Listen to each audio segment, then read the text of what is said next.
delta T, where S is the specific heat. अब हम बात करते हैं चेंज इन फेज की. इसको हम 3 कैटेगरी में डिवाइड करेंगे, vaporisation, melting and sublimation. So vaporisation के केस में बॉइलिंग पॉइंट पर हमारा लिक्विड गैस में कन्वर्ट हो जाता है. तो यहां पर आप देख सकते हैं हम पानी को उबाल रहे हैं. So water is converting into steam. Good. अब यहां पर जो फॉर्मूला होता है in this case of vaporisation, वो होता है Q is equal to M into LV. LV is the specific latent heat of vaporisation. अब हम बात करते हैं मेल्टिंग की. सो जब हम मेल्टिंग पॉइंट पर सॉलिड को लिक्विड में कन्वर्ट करते हैं, तब हीट सप्लाई करनी पड़ती है Q is equal to M into LF. LF is the specific latent heat of fusion. और लास्ट में आप देखिए सब्लिमेशन. यहां पर लिक्विड का कोई चांस ही नहीं है, सॉलिड डायरेक्टली गैस में कन्वर्ट हो सकता है. So we can see we have a dry ice यानी कि सॉलिड CO2, और इसको आप ध्यान से देखिए, ये डायरेक्टली गैस CO2 में कन्वर्ट हो रही है. Okay, so this is an example of sublimation. अब हम बात करते हैं कुछ डेफिनेशंस की. So specific heat, it is the amount of heat required by a unit mass of substance to raise the temperature by 1 degree Celsius. So specific heat का symbol होता है S, और इसे हम use करते हैं to calculate the heat supplied. So heat supplied Q is equal to ms delta T. कभी कभी ये जो S होता है ये टेम्परेचर का फंक्शन भी होता है, तो उस केस में हम हीट सप्लाइड निकालेंगे Q is equal to integration of ms dt. Okay, तो यहां पर हमें सांप की मदद लेनी पड़ती है. Now let's look at another definition, heat capacity और thermal capacity. So the quantity of heat necessary to produce a unit change in temperature for the given mass of material. So this is basically Q by delta T, heat supplied per unit change in temperature. आप जानते हैं Q is equal to ms delta T होता है, तो delta T के cancel होने पर हमें मिल जाएगा C is equals to ms. So we can say heat capacity or thermal capacity C is equals to ms. This is the formula for heat capacity. अब तीसरी डेफिनेशन बेस्ड है water equivalent पर. सो उसको हम देखेंगे जब हम क्वेश्चनों पर आएंगे. So let's look at the graph. हमारा ग्राफ है between temperature and heat supplied. तो हम लगातार हीट सप्लाई करते जा रहे हैं. हमने लिया है एक सॉलिड ऑब्जेक्ट और हम देख रहे हैं कि टेम्परेचर कैसे कैसे चेंज होगा. सो हम ले लेते हैं आइस को. तो जब हम हीट सप्लाई करते रहेंगे तो आइस का टेम्परेचर इंक्रीज होते होते होते होते मेल्टिंग पॉइंट तक पहुंचेगा, और उसके बाद में मेल्टिंग स्टार्ट होगी और टेम्परेचर थोड़ी देर के लिए चेंज नहीं होगा. जब तक पूरी की पूरी आइस वाटर में कन्वर्ट नहीं हो जाती, तब तक टेम्परेचर 0 डिग्री सेल्सियस ही रहेगा, और उसके बाद में हमें वाटर मिलेगा 0 डिग्री सेल्सियस पर. और जब हम हीट और सप्लाई करेंगे तब उस वाटर का टेम्परेचर इंक्रीज होगा. तो वाटर का टेम्परेचर बढ़ते बढ़ते बढ़ते बढ़ते बढ़ते बढ़ते 100 डिग्री सेल्सियस पहुंच जाएगा, और उसके बाद टेम्परेचर चेंज होना बंद.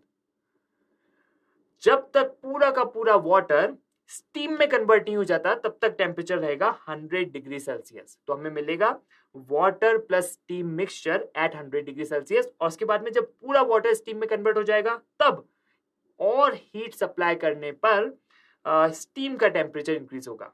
Okay, so this is how we look at this graph. अब अक्सर हमसे स्लोप पूछी जाती है, what is dt by dq.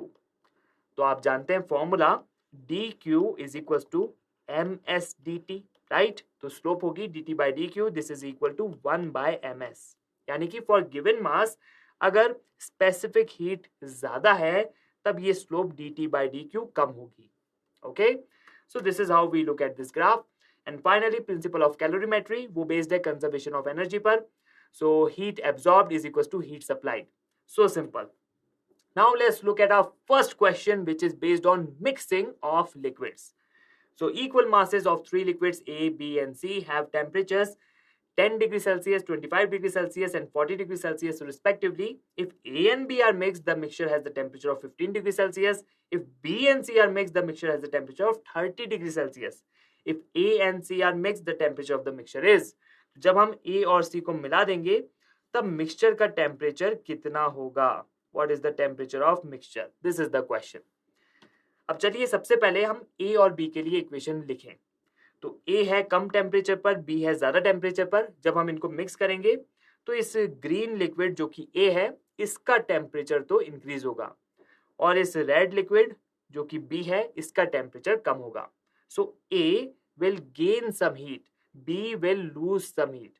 So heat gained is equals to MASA into delta T. Delta T is 15 minus 10, and heat lost by B is equals to MBSB into change in temperature, which is 25 minus 15. Good. So we can write the equation MASA is equals to twice of MBSB, right? Okay. अब आइए B और C को mix करें। So when we mix B and C, तब क्या होगा? तो B का टेम्परेचर कम है, C का टेम्परेचर ज्यादा है। B कुछ हीट गेन करेगा और C कुछ हीट लूज करेगा। So heat gain is equal to MBSB times delta T, which is 30 minus 25, and heat lost by C is equals to MCSC times delta T, which is 40 minus 30. तो हमारे पास में equation I MBSB is equals to twice of MCSC. Good. अब आप equation 1 और equation 2 को combine कर दीजिए। आपके पास में इक्वेशन आएगी MASA is equals to 4 times of MCSC. Okay, इसको हम बोलेंगे इक्वेशन 3। अब हम A और C को मिलाएंगे। सो A और C को जब आप मिला देंगे तब टेम्परेचर ऑफ मिक्सचर को मान लेते हैं T. So we can say that heat gained by A is equals to MASA into T minus 10, and heat lost by C is equals to MCSC into change in temperature, which is 40 minus T. Good. अब आप equation 4 और equation 3 को combine कर दीजिए।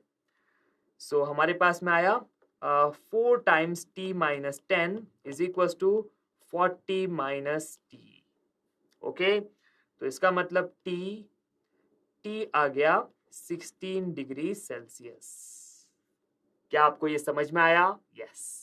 सो this is how we calculate the temperature of the mixture.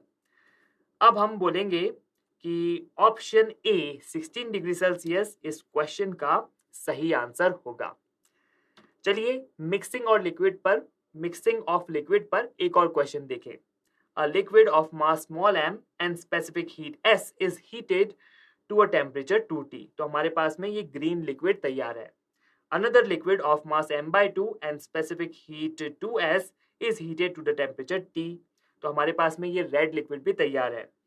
If these two liquids are mixed, the resulting temperature of the mixture is, तो इन दोनों को mix करने पर resulting temperature कितना होगा? So we will say that this green liquid will lose some heat, this red liquid will absorb some heat. So heat lost is equals to M as 2T minus temperature of the mixture, and heat gained by the red liquid is equals to M by 2 its mass into specific heat 2S into change in temperature, which is temperature of mixture minus T. So this 2 gets cancelled out and ms also gets cancelled out. हमारे पास में आया 3T by 2. This is equal to temperature of the mixture. Okay, so option D इस question का सही answer होगा। तो इस टाइप से हम बच्चों वाले क्वेश्चन को सॉल्व कर सकते हैं। अब चलिए थोड़े इंटरेस्टिंग क्वेश्चन पर। यहां पर हम लिक्विड और लिक्विड को मिक्स नहीं कर रहे, यहां पर हम सॉलिड एंड लिक्विड को मिक्स कर रहे हैं। तो आपने देखा होगा कि अक्सर गर्मियों के दिनों में लोग शिकंजी में बर्फ डाल करके पीना बड़ा पसंद करते हैं। तो ये क्वेश्चन करीब करीब उसी पर बेस्ड है। So we can see 2 kg of ice at minus 20 degree Celsius is mixed with 5 kg of water at 20 degree Celsius in an insulating vessel having a negligible heat capacity. तो हमारे पास में है 2 kg of ice. ओके, और temperature given है minus 20 degree Celsius, और हमारे पास में है 5 किलो वाटर और टेम्परेचर गिवन है 20 डिग्री सेल्सियस। ओके, और इन दोनों को हम मिक्स कर रहे हैं in an insulating vessel having negligible heat capacity. The final mass of the water in the vessel is, तो हमें बताना है कि फाइनली हमें कितना किलो पानी मिलेगा, and these are the option 7 kg, 6 kg, 4 kg, 2 kg। तो फाइनली हमें कितना पानी मिलेगा। अब देखिए यहां पर बहुत सारी पॉसिबिलिटीज है, क्या क्या हो सकता है। वेल, एक पॉसिबिलिटी ये है कि हमारी आइस पूरी की पूरी मेल्ट हो जाए वाटर में। तो उस केस में हमारी ये जो 2 kg वाली आइस है, जब ये कंप्लीटली मेल्ट हो जाएगी वाटर में तो हमें मिलेगा 2 kg ऑफ वाटर, और हमारे पास में 5 किलो वाटर तो पहले से ही था, तो this was 5 kg of water. तो टोटल वाटर कितना होगा, 2 + 5 7 kg। तो एक तो ये पॉसिबिलिटी है। दूसरी पॉसिबिलिटी कुछ ऐसी है कि ये जो आइस है ये कंप्लीटली मेल्ट नहीं हो, फाइनल मिक्सचर में हमें आइस प्लस वाटर मिले। तो उस केस में हमारा जो वाटर होगा वो 7 kg से कम होगा। और तीसरी पॉसिबिलिटी ये है कि ये जो आइस है ये इतनी ठंडी हो और इतनी ज्यादा हो कि हमारा जो वाटर है 5 किलो का एट 20 डिग्री सेल्सियस, इसको ये 0 डिग्री सेल्सियस पर लेकर के आए और उस 0 डिग्री सेल्सियस वाले वाटर को फ्रीज करना चालू कर दे। तो उसमें से कुछ अमाउंट ऑफ वाटर फ्रीज हो जाएगा और फाइनल मिक्सचर में हमें वाटर 5 kg से भी कम मिलेगा। सो this is also a possibility. अब इन सब में से कौन सी पॉसिबिलिटी वास्तव में होगी वो हमें चेक करना पड़ेगा। तो इस टाइप के क्वेश्चन को अप्रोच करने के लिए आप सबसे पहले चेक करिए कि आखिर होगा क्या, फाइनल मिक्सचर आखिर दिखेगा कैसे, और उसके बाद में आप क्वेश्चन को सॉल्व करिए। तो अभी हम सिर्फ पॉसिबिलिटी चेक करेंगे थोड़ी देर के लिए। तो सबसे पहले आप अमाउंट ऑफ हीट कैलकुलेट करिए which is given off by the water at 20 degree Celsius to come to water at 0 degree Celsius. Okay, तो 5 किलो का अगर वाटर 20 से 0 डिग्री सेल्सियस आता है तो कितनी हीट दे सकता है। तो आप बोलेंगे this is equal to m which is 5 into 10 raised to power 3 grams into s। s water की होती है 1 and delta T which is 20। तो हमारे पास में आया 100 into 10 raised to power 3 calorie. Okay, तो ये आई हमारे पास में heat supplied by this water to come from 20 degree Celsius to 0 degree Celsius. इतनी हीट ये दे सकता है। ठीक है, अब हम बात करते हैं इस आइस की।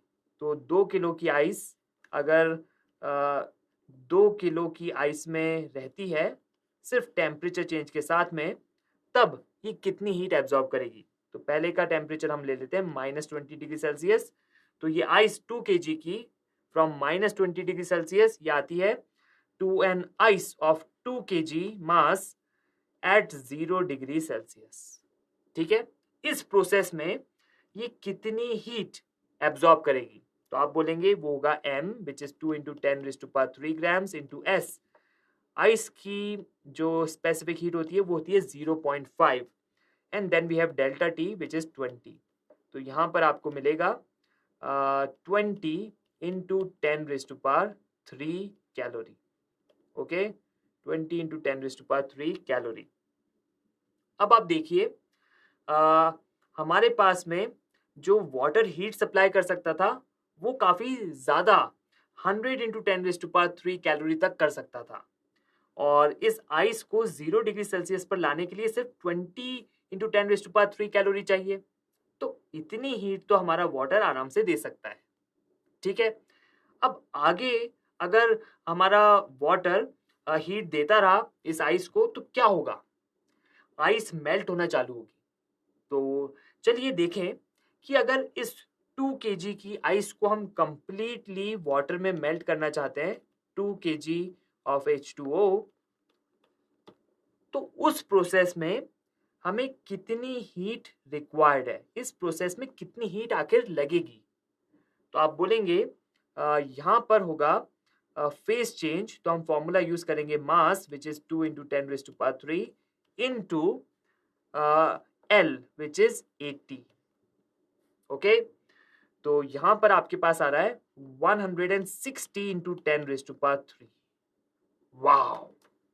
तो अगर आप इन टोटल देखेंगे तो 20 इंटू 10⁻3 प्लस 160 इंटू 10⁻3 ये होगा 180 इंटू 10⁻3, 180 इंटू 10⁻3 कैलोरी। क्या इतनी हीट हमारा वाटर दे सकता है? नहीं, वो तो 100 इंटू 10⁻3 कैलोरी दे सकता है। सो हमारे पास में फाइनली 7 kg ऑफ वाटर नहीं मिलेगा। फाइनली हमें मिलेगा ice plus water mixture. Okay, तो हमने जितनी भी पॉसिबिलिटीज देखी थी उनमें से हम एक पॉसिबिलिटी पर आए, बाकी की सारी गलत हो गई। अब फाइनल मिक्सचर हमें पता है वो होगा आइस प्लस वाटर मिक्सचर। अब यहां पर जो आइस मेल्ट होगी वो 2 kg आइस मेल्ट नहीं होगी। मान लेते हैं m gram of ice melt हो रही है। Okay, so m mass of ice melt हो गई और ये वाटर में कन्वर्ट हो गई। Okay, so this is m mass of water. Okay, और बाकी का आइस, जो बाकी की आइस थी वो 0 डिग्री सेल्सियस पर रही। Okay, and this has the mass of 2 minus m। 2 minus m kg ले लेते हैं। ठीक है, m को हम kg में ले लेते हैं।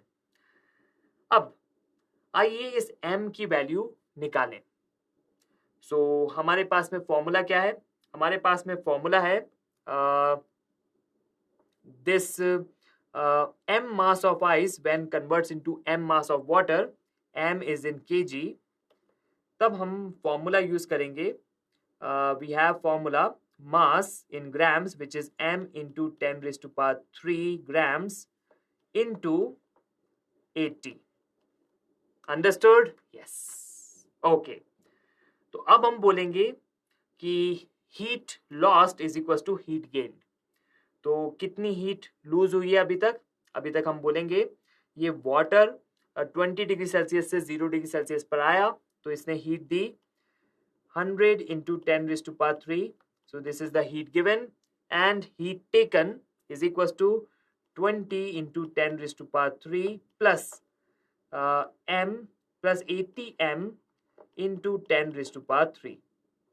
तो 10⁻3 तो हर जगह से कैंसिल हो गया और हमें m मिला, m is equal to 80/80 that is 1 kg। Okay, तो आपके पास में ये मास ऑफ वाटर आ गया इधर, दिस इज 1 kg। और इसके अलावा यहाँ पर 5 kg ऑफ वाटर तो पहले से है। So 5 kg plus 1 kg total हुआ 6 kg। So we can say mass of H2O is equal to 5 plus 1 that is 6 kg। क्या आपको समझ में आया? और फाइनली यहां पर 2 माइनस m ये हुआ 1 kg आइस। तो फाइनल मिक्सचर में क्या है? फाइनल मिक्सचर में है 1 kg ice and 6 kg H2O। So mass of ice is equal to 1 kg। तो ये हुआ हमारा फाइनल मिक्सचर। वाओ! तो इस तरीके से हम सॉलिड प्लस लिक्विड को मिक्स करके क्वेश्चनों को सॉल्व करते हैं। So we found out the mass of water. Option B 6 kg हमारे क्वेश्चन का सही आंसर होगा। अब आइए एक और क्वेश्चन को देखें। ये क्वेश्चन बेस्ड है वाटर इक्विवेलेंट पर।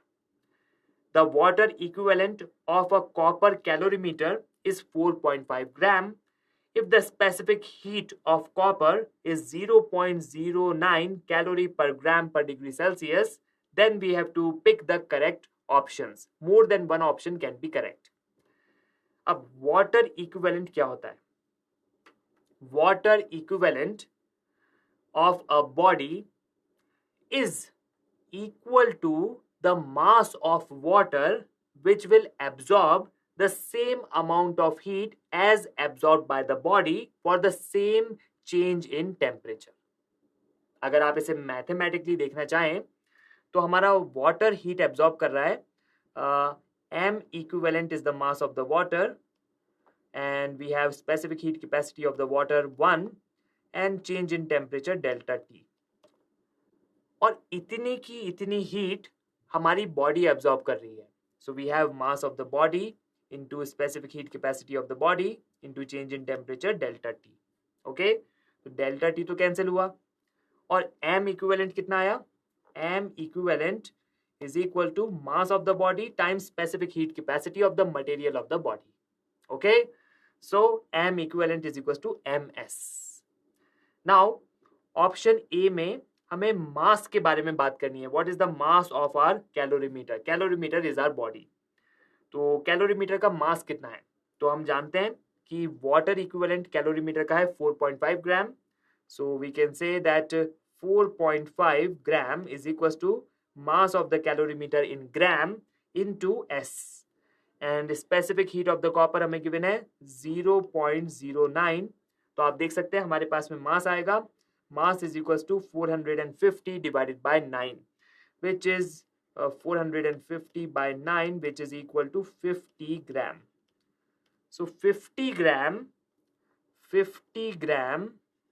वो होता है 0.05 kg. Okay, this is not 0.5 kg. So option A is wrong. What about option B? Thermal capacity of the calorimeter is 4.5 calorie per degree Celsius. तो यहां पर हमें थर्मल कैपेसिटी की बात करनी है. तो थर्मल कैपेसिटी, थर्मल कैपेसिटी का फॉर्मूला आप जानते हैं. This thermal capacity C is equals to mass of the body times specific heat capacity of the material of the body. So we have ms. और in fact m equivalent भी ms होता है. So numerically इनकी value same रहेगी. And this m equivalent was 4.5. तो हमारे पास में थर्मल कैपेसिटी आएगी 4.5. So 4.5 कैलोरी पर डिग्री सेल्सियस. ऑप्शन बी तो करेक्ट है. What about C? The heat required to raise the temperature of the calorimeter by 8 degree Celsius will be 36 calorie. तो आइए यहां पर heat required to raise the temperature of calorimeter निकालें. अब देखिए ये बहुत इंपॉर्टेंट है. वाटर इक्विवेलेंट को आखिर हम यूज कैसे करते हैं? इसकी मदद से हम heat required to change the temperature of the body निकाल सकते हैं. वो कैसे? तो हम बोलेंगे heat required to change the temperature of body is equal to mass equivalent of the body times specific heat capacity of water, which is 1 into delta T, and delta T is 8 degree Celsius over here. तो हम बोलेंगे this is equal to 4.5 into 8 and this is 36. तो हमारे पास आ गया 36 calorie. So we can say option C is also correct. What about D? Heat required to melt 15 gram of ice placed in the calorimeter will be 1200 calorie. अब देखिए जब हम ice को melt कर रहे हैं, 15 ग्राम की आइस को जब हम पिघला रहे हैं, तब क्या कैलोरीमीटर का टेम्परेचर चेंज कर रहे हैं? जब आइस पिघल रही है तो कितने टेम्परेचर पर पिघलेगी? 0 डिग्री सेल्सियस पर. तो कैलोरीमीटर का टेम्परेचर क्या चेंज होगा उस मेल्टिंग प्रोसेस में? नहीं होगा. इसका मतलब कैलोरीमीटर तो कोई हीट एब्जॉर्ब नहीं करेगा. जो भी हीट जाएगी वो सीधी की सीधी आइस के पास जाएगी. Right? Okay. So heat absorb by the ice to melt completely must be 15 mass into 80. Okay, और कैलकुलेट करने पर ये आपके पास में आएगा Q is equal to 1200 calorie. तो ऑप्शन डी इस क्वेश्चन का सही ऑप्शन हुआ. So basically B, C and D तीनों के तीनों इस क्वेश्चन के सही आंसर हैं. अब आइए एक शानदार क्वेश्चन देखें based on specific latent heat of fusion. So ice at 0 degree Celsius is added to 200 gram of water initially at 70 degree Celsius in vacuum flask. तो आइए सबसे पहले हम बर्फ लें at 0 degree Celsius. So this is our ice. Okay, this is our ice. अब हमने क्या करा? इसको हमने वाटर के साथ में ऐड करा. अब वाटर एक वैक्यूम फ्लास्क में था, तो हमारे पास में है एक flask plus water system, and the mass of water is 200 ग्राम. और ये जो फ्लास्क है इसका हम वाटर इक्विवेलेंट ले लेते हैं m. Okay, so m is the water equivalent. So m is water, WATER, equivalent. Okay, we can understand that. अब हम इनको मिक्स करेंगे. सो इस सिस्टम का टेम्परेचर था 70 डिग्री सेल्सियस और आइस का टेम्परेचर था 0 डिग्री सेल्सियस. अब आइए इनको मिक्स कर दें. So ice at 0 degree Celsius is added to 200 gram of water initially at 70 degrees Celsius in vacuum flask. When 50 gram of ice has been added and has all melted, the temperature of the flask and the contents is 40 degrees Celsius. तो ice थी 50 ग्राम की, 50 ग्राम की ice थी, और जब add करने के बाद में हमारे पास में फाइनल मिक्सचर आता है तो उस मिक्सचर का टेम्परेचर है 40 डिग्री सेल्सियस. ओके, तो फाइनल मिक्सचर कुछ ऐसा दिखेगा. फाइनल मिक्सचर है 40 डिग्री सेल्सियस पर, 40 डिग्री सेल्सियस. और अब देखिए थोड़ा सा पानी बढ़ गया है. Total amount of water is basically 250 ग्राम, क्योंकि आइस पूरी की पूरी पिघल गई. और ये जो कंटेनर है इसका वाटर इक्विवेलेंट है m. ओके, तो ये है हमारी final situation. When a further 80 gram of ice is added and has all melted, the temperature of the whole becomes 10 degrees Celsius. Neglecting heat lost to the surroundings, the specific heat of fusion of the ice is. तो ice की specific heat of fusion कितनी होगी? This is the question. ठीक है, चलिए अब यहां पर दो इक्वेशन लिखें. आइस की specific latent heat of fusion हमें पता नहीं है, तो उसको हम बोलेंगे L. तो जब इस आइस को आप ऐड कर देंगे तो सबसे पहले ice from 0 degree Celsius ice to 0 degree Celsius water में कन्वर्ट होगी और फिर उस वाटर का टेम्परेचर बढ़ेगा. तो सबसे पहले इसको वाटर में कन्वर्ट करते हैं, देखते हैं कितनी एनर्जी एब्जॉर्ब होगी. तो आप बोलेंगे वो होगी 50 which is mass times L. अब वो जो वाटर मिलेगा हमें 50 ग्राम का एट 0 डिग्री सेल्सियस, उसका टेम्परेचर बढ़ के होगा फाइनली 40 डिग्री सेल्सियस, राइट? तो कुछ और हीट एब्जॉर्ब करेगा. सो 50 into S of water which is 1 into delta T which is 40 minus 0. So this is the amount of heat absorbed and the amount of heat given वो होगी. देखिए कौन heat दे रहा है, ये कंटेनर और वाटर का जो सिस्टम था जो कि 70 डिग्री सेल्सियस पर था, ये आ रहा है 40 डिग्री सेल्सियस पर, इसलिए ये कुछ एनर्जी लूज कर रहा है. So heat given is equal to we can say 200 plus m. So basically container और वाटर का जो मिक्सचर है ये बिहेव करेगा 200 plus m gram of water की तरह. So 200 plus m into S of water into delta T. Delta T कितना है? डेल्टा टी आप बोलेंगे वो है 70 माइनस 40. 70 माइनस 40 यानी कि 30. So we write 30 over here. Correct. So this is our first equation. ये जीरो हर जगह से कैंसिल हो जाएगा. Bam bam bam. Understood. First equation. अब हम आते हैं दूसरी इक्वेशन पर. दूसरा केस बहुत इंटरेस्टिंग है. दूसरे केस में हमारे पास में जो यहाँ पर नेट रिजल्ट आया है जो कि है ये 250 gram of water. This is let's draw it over here. हमारे पास में है 250 gram of water in the flask. 250 gram of water and m is the water equivalent of the container. और ये जो टेम्परेचर है इस सिस्टम का वो है 40 डिग्री सेल्सियस. अब इसमें हम एक आइस क्यूब डालेंगे और जो आइस है वो है 80 ग्राम मास की. 80 gram and temperature is 0 degree Celsius. Okay, तो इन दोनों को हम मिक्स करेंगे और फाइनली हमारे पास में जो रिजल्ट आएगा वहां पर टेम्परेचर होगा 10 degree Celsius.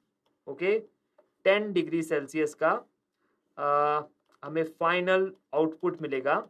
This is water which is of 250 plus 80 which is about 330 gram of water, and we have this m as the equivalent mass mass equivalent of the container.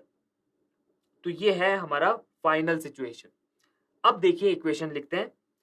तो हम बोलेंगे कि heat absorbed, ये ice कुछ heat absorb करेगी। तो सबसे पहले आप इसको अगर ये वाटर में कन्वर्ट होती है एट 0 डिग्री सेल्सियस, तब ये हीट एब्जॉर्ब करेगी 80 इंटू एल, राइट। ओके, अब वो वाटर एट 0 डिग्री सेल्सियस वो आएगा to water at 10 degree Celsius, correct. So it will again absorb heat. So m है 80, s है 1 into delta T is 10। Now this is the heat absorbed. Heat absorbed is equal to heat supplied. तो heat lost कितनी है आप देख सकते हैं। ये system 250 gram of water and this container, ये 40 डिग्री सेल्सियस पर था, अब ये आ जाएगा 10 डिग्री सेल्सियस पर। So it will lose some energy. So heat given is equal to 250 plus m into s, which is 1 into delta t. Delta t कितना 40 minus 10 which is 30. Okay, so this is equation 2. यहाँ पर ये जो 0 है ये cancel हो जाएगा। Fine, तो हमारे पास में दो इक्वेशन आ चुकी है। अब आइए थोड़ी सी कैलकुलेशन करें। कैलकुलेशन करने पर हमें L की वैल्यू पता लगेगी। तो हम बेसिकली सेकंड में से पहली इक्वेशन को सबट्रैक्ट कर सकते हैं। सो 2 minus 1, सो 2 minus 1, यहां पर आपको मिलेगा 3L, फिर हमें मिला 80 minus 200, so this is minus 120, and then this is equal to we have 50 times 3 which is 150. So यहाँ से L की वैल्यू हमें पता लगेगी। L is coming out to be 90. Okay, so L is 90. अब हम जरा ऑप्शन को देखें। 90 कैलोरी पर ग्राम, ऑप्शन बी इस क्वेश्चन का सही आंसर होगा। तो इस क्वेश्चन में हमने करा क्या, हमने दो सिचुएशन ली, दो इक्वेशन लिखी, उनको सॉल्व करा और फाइनली L की वैल्यू निकाली। अब आप चाहें तो वाटर इक्विवेलेंट भी निकाल सकते हैं by placing the value of L in equation 1। वहां से आपको इस कंटेनर का वाटर इक्विवेलेंट भी पता चल सकता है। खैर वो पूछा नहीं था क्वेश्चन में, अगर आप इंटरेस्टेड हैं तो निकाल सकते हैं। सो ऑप्शन बी इस क्वेश्चन का सही आंसर होगा। Now let's look at this wonderful question. The fraction of ice that melts by mixing equal masses of ice at minus 10 degree Celsius and water at 60 degree Celsius is। तो हमारे पास में एक ice cube और water अलग अलग है temperature पर। सो मास हम ले लेते हैं m of both of them, दोनों का मास सेम ले लेते हैं, इक्वल मासेस गिवन था। अब आइस का जो टेम्परेचर है वो है -10 डिग्री सेल्सियस और वाटर का टेम्परेचर है 60 डिग्री सेल्सियस। जब हम इनको मिक्स करेंगे तब कितना फ्रैक्शन ऑफ आइस मेल्ट होगी। ओके, तो आइस के साथ क्या होगा, आइस सबसे पहले आएगी मेल्ट होने से पहले वो 0 डिग्री सेल्सियस पर आएगी। Okay, so we will get m mass of ice at 0 degree Celsius, ये तो सबसे पहले होगा। और उसके बाद कुछ फ्रैक्शन ऑफ आइस मेल्ट हो रही है, तो उस फ्रैक्शन को हम बोल रहे हैं x। सो x टाइम्स m हमें वाटर मिल गया। सो x times m mass of water हमें मिला, और बाकी का जो मास है वो वैसा का वैसा आइस में रहा। So the remaining mass is m minus xm। So this is the ice at 0 degree Celsius. Okay, अब यहां पर पूरे प्रोसेस में total amount of heat absorb कितनी होगी। आप बोलेंगे total amount of heat absorb is equal to, सबसे पहले आइस का जब टेम्परेचर चेंज हो रहा है तब हीट एब्जॉर्ब्ड है m into specific heat of ice which is 0.5 into delta T which is 10, और उसके बाद में xm मास ऑफ वाटर बना, तो थोड़ा सा आइस मेल्ट हुई, xm mass of ice melt हो गई, तो हम बोलेंगे xm into latent heat which is 80. This is specific latent heat of fusion. Now this is equal to, this is the heat absorbed. Heat absorbed is equals to heat supplied. अब कौन heat supply करेगा? हमारा जो मास था ये 60 degree Celsius पे था और ये 0 डिग्री सेल्सियस पर आएगा। तो वाटर 60 डिग्री सेल्सियस से 0 डिग्री सेल्सियस पे आएगा, क्योंकि देखिए फाइनल मिक्सचर में हमें आइस प्लस वाटर मिक्सचर मिल रहा है। आइस तो है 0 डिग्री सेल्सियस पर, तो फाइनली जो वाटर होगा आइस के साथ में कांटेक्ट में, वो भी 0 डिग्री सेल्सियस पर होना चाहिए, तभी जाकर के इक्विलिब्रियम स्टैब्लिश हो पाएगा, राइट। तो फाइनली ये वाला जो मास है m of water at 60 degree Celsius, ये आएगा mass m at 0 degree Celsius. Okay, तो ये कुछ हीट देगा, m into s of water which is 1 into delta T which is 60 minus 0। तो ये मिली हमको इक्वेशन, और यहां से m को कैंसिल करने पर हम x की वैल्यू आराम से निकाल सकते हैं। So what is x? We can see that we have 55 by 80. So x is equals to 55 by 80, यानी कि ये होगा 11 by 16. So option B 11 by 16 इस क्वेश्चन का सही आंसर होगा। तो इस तरीके से हमने इस आसान से क्वेश्चन को सॉल्व कर लिया। Now let us look at this question. इस क्वेश्चन में हम हीटर को इंट्रोड्यूस कर रहे हैं, mister heater. Where is mister heater? We can see that okay, Mr. Heater, here is Mr. Heater. A heater melts 0 degree Celsius ice in a bucket completely into water in 6 minutes and then evaporates all the water into steam in 47 minutes 30 seconds. If latent heat of fusion of ice is 80 calorie per gram, the specific latent heat of vaporization will be specific heat of water is 1 calorie पर gram पर degree Celsius. ठीक है, तो यहां पर हमें specific latent heat of vaporisation calculate करनी है। ठीक है, तो चलिए इस क्वेश्चन को शुरू करें। अब हीटर ने करा क्या?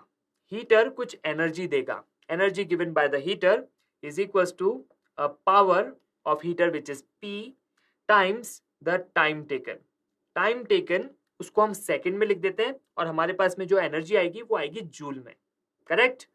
तो यहां पर टाइम है 6 मिनट्स, तो हम यहां लिखेंगे 6 इंटू 60 सेकेंड्स। ठीक है, so this is the heat given by the heater in 6 minutes, और ये हीट है जूल्स में। अब ये हीट एब्जॉर्ब किसने करी? वो करी आइस ने, which was at 0 degree Celsius. तो हम मान लेते हैं m मास ऑफ आइस था, और वो आइस मेल्ट होकर के m मास ऑफ वाटर बन गई। So heat absorbed is equal to m into l। l is 80 is given to us, और ये हमें कैलोरी पर ग्राम में गिवन है, तो इसको हमें जूल्स में कन्वर्ट करना पड़ेगा। तो जूल्स में कन्वर्ट करने के लिए हम 4.2 से मल्टीप्लाई करेंगे। Okay, so this ice will absorb heat and convert into water, face change हो जाएगा। अब आगे हमें गिवन है कि वो जो वाटर था एट 0 डिग्री सेल्सियस, वो आता है वाटर एट 100 डिग्री सेल्सियस, और उसके बाद पूरा का पूरा स्टीम में कन्वर्ट हो जाता है, और टाइम लगता है 47 मिनट 30 सेकेंड, यानी कि 47.5 मिनट लगते हैं, और उसके बाद पूरा का पूरा water at 0 degree Celsius steam में कन्वर्ट हो चुका होगा। ठीक है, तो हम देखते हैं हीट गिवन और the energy supplied by the heater is P into time. So 47.5 minute, इसको हम लिख सकते हैं 47.5 into 60 seconds, and this is equal to, अब देखिए वाटर 0 डिग्री सेल्सियस पे 0 डिग्री सेल्सियस से 100 डिग्री सेल्सियस पर जब आएगा तो कुछ हीट एब्जॉर्ब करेगा। So that is m into S which is 1 into delta T which is 100। Okay, और अब वाटर एट 100 डिग्री सेल्सियस वो पूरा का पूरा स्टीम में कन्वर्ट होगा। So we have m into L V. Okay, अब ये वाली जो L है, इसको हमने लिखा है in the units of calorie पर ग्राम। ओके, अब ये वाली जो पूरी चीज आ रही है, ये आ रही है कैलोरीज में। So we can say that उसको अगर आप जूल्स में कन्वर्ट करना चाहते हैं तो 4.2 से आप मल्टीप्लाई कर दीजिए। करेक्ट।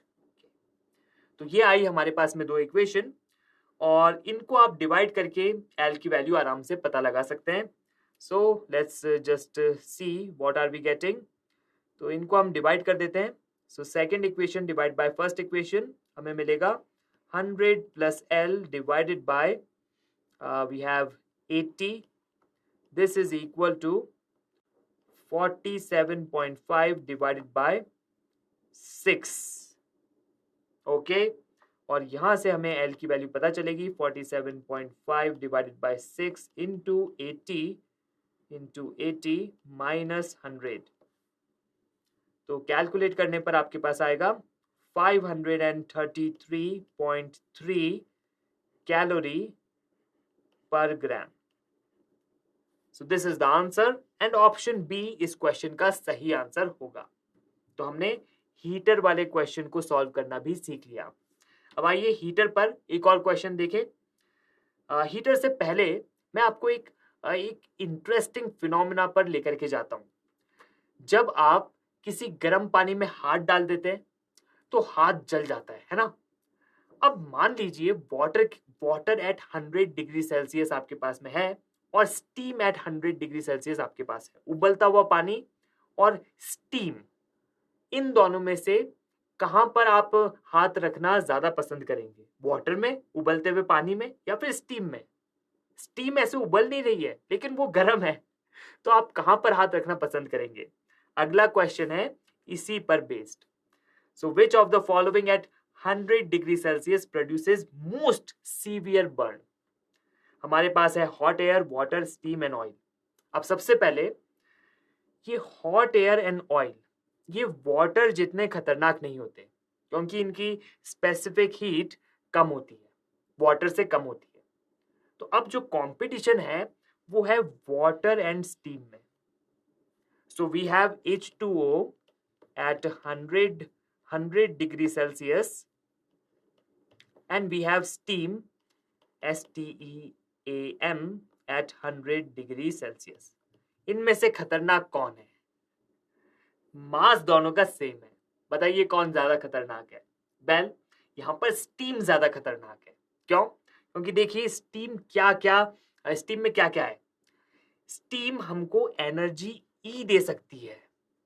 ई एनर्जी दे करके पूरी की पूरी स्टीम 100 डिग्री सेल्सियस वाले वाटर में कन्वर्ट होगी, और हमें मिलेगा water H2O at 100 degree Celsius. Okay, तो आप देखिए अगर आप H2O एट 100 डिग्री सेल्सियस और स्टीम एट 100 डिग्री सेल्सियस को कंपेयर करेंगे, तो स्टीम हमको ज्यादा एनर्जी दे सकती है, इसलिए ज्यादा बर्न कॉज कर सकती है। इसलिए स्टीम में कभी भी कांटेक्ट में नहीं आना चाहिए। अगर आपको कभी स्टीम निकलती हुई दिख रही है तो आप दूर हट जाइए, वो वाटर से भी ज्यादा खतरनाक होगी। दिखने में भले ही नहीं लगे लेकिन वास्तव में होगी। So we can pick C will cause most severe Burns.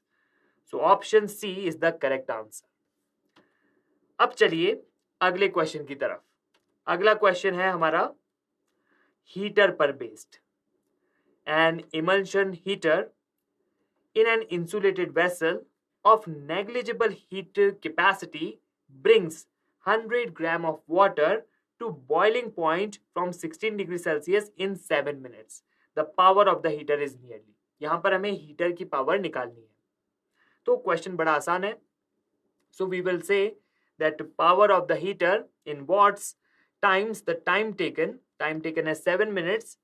So 7 into 60 seconds. This is the energy given by the heater, and energy given by the heater is absorbed by water to come from 16 degree Celsius to 100 degree Celsius. So हम लिखेंगे mass of the water 100, उसके बाद में in fact 100 into S कितना है? Well, mass of water हमने 100 लिया है, और S हम ले रहे हैं 1 for water, and delta T is change in temperature. This is 100 minus 16 which is 84. अब ये जो आपने लिखा है ये लिखा है कैलोरी में, लेकिन दूसरे साइड हमने लिखा था जूल्स में। सो इसको हमें 4.2 से मल्टीप्लाई करना पड़ेगा। तब जाकर के ये वाली साइड भी जूल्स में आ गई, करेक्ट। अब देखिए हम पावर निकालते हैं। Power is equal to we have 84 into 420 divided by 7 into 60. 6 7 is 42, so we have 420 in the denominator also. और 420 को कैंसिल करता है, हमारे पास आती है power is equal to 84 watt. So option B 84 watt इस क्वेश्चन का सही आंसर होगा।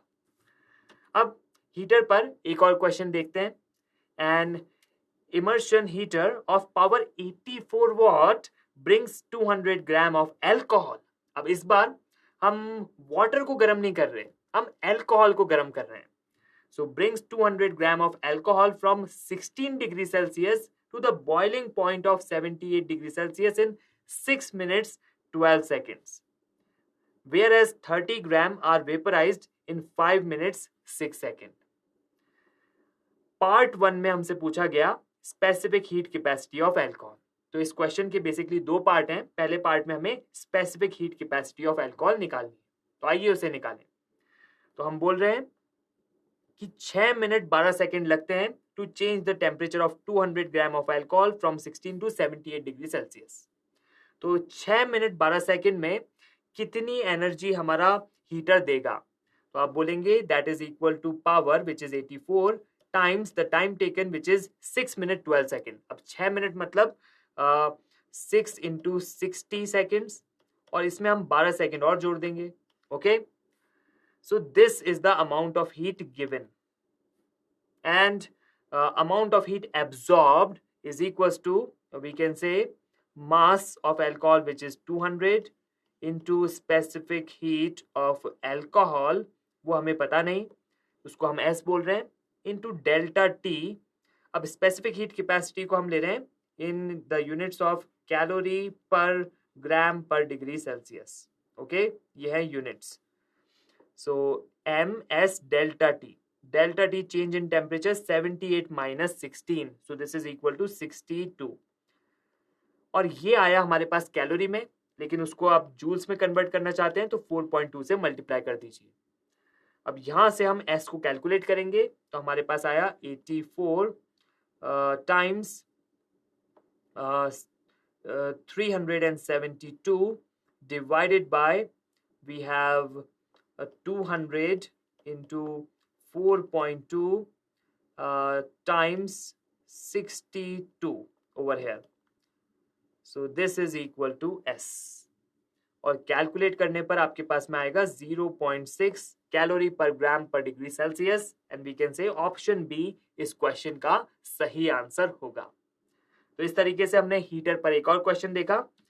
अब इस क्वेश्चन का दूसरा पार्ट भी देख लेते हैं। दूसरे पार्ट में हमसे पूछा गया है what is the specific latent heat of vaporisation. तो एक और बार क्वेश्चन पढ़ते हैं।